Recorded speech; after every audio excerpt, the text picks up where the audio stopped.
in Matthew 5, it speaks of turning the other cheek. And yeah, it seems confusing to people.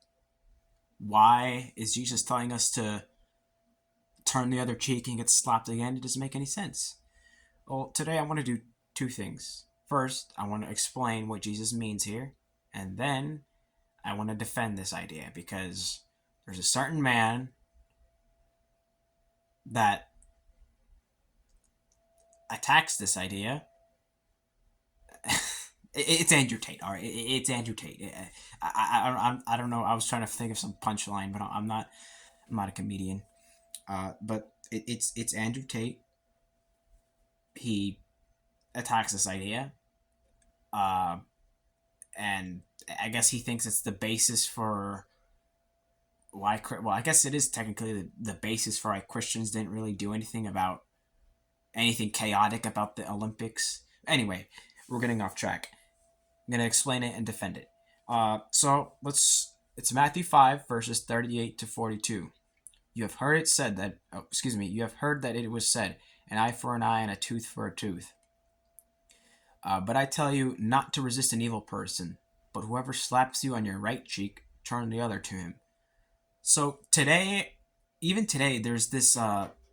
There's a phrase called a slap in the face, and it's not literal, right? It's not literal slap in the face. It's talking about like, let's say you realize how long ago 2016 was.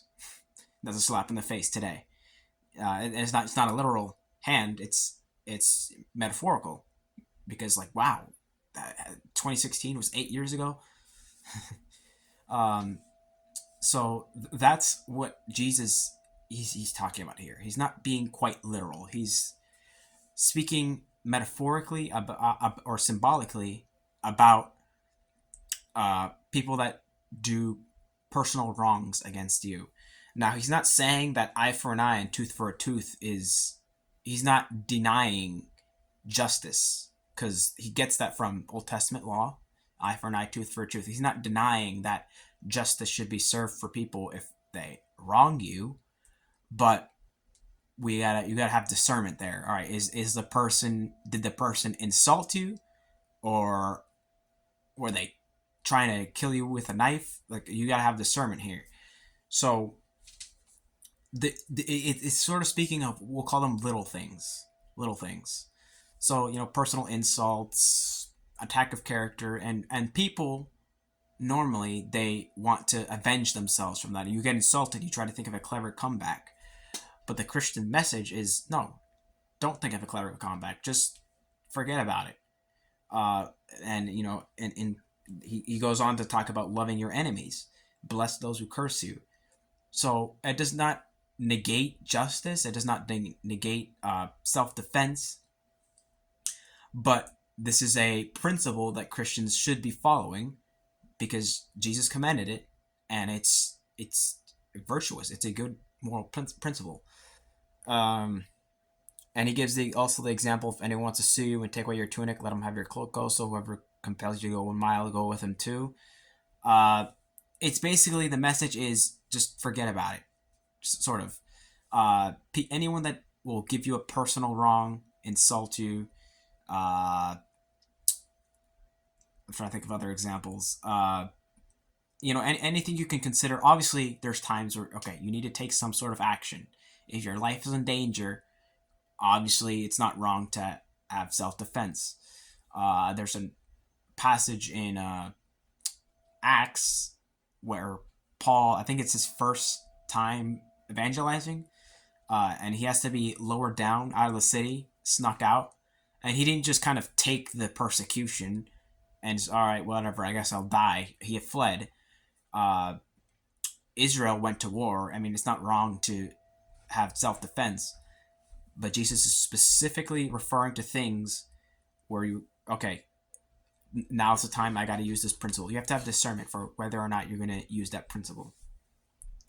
So now I'm going to defend it. Well, why don't Andrew Tate or some of his followers will ask, well, why don't you do something about it when they insult you or wrong you or whatever? Well, here's the thing. is so picture this. Who's really, because they're arguing that that's unmanly to do that. But who's more manly in this situation? I'm going to give you two examples. The guy that you say something wrong about him, and now he wants nothing more than to just get back at you, harm you, get back at you, hurt you for that. He when you say things to him, he just desperately needs to give you a receipt. Or Exhibit B, uh, the other guy, you insult him, you wrong him, and he ignores it. It doesn't phase him. He keeps going, and his form of revenge is seeing you fail and him getting success. Uh, and he knows that vengeance is of the Lord, and the Lord will take vengeance. So, who's really manly there? Because if you desperately need to retaliate to people when they wrong you or push you, or I'm trying to think of good examples here. Any small little thing you really need to take vengeance on them, or can you just ignore it and keep moving on?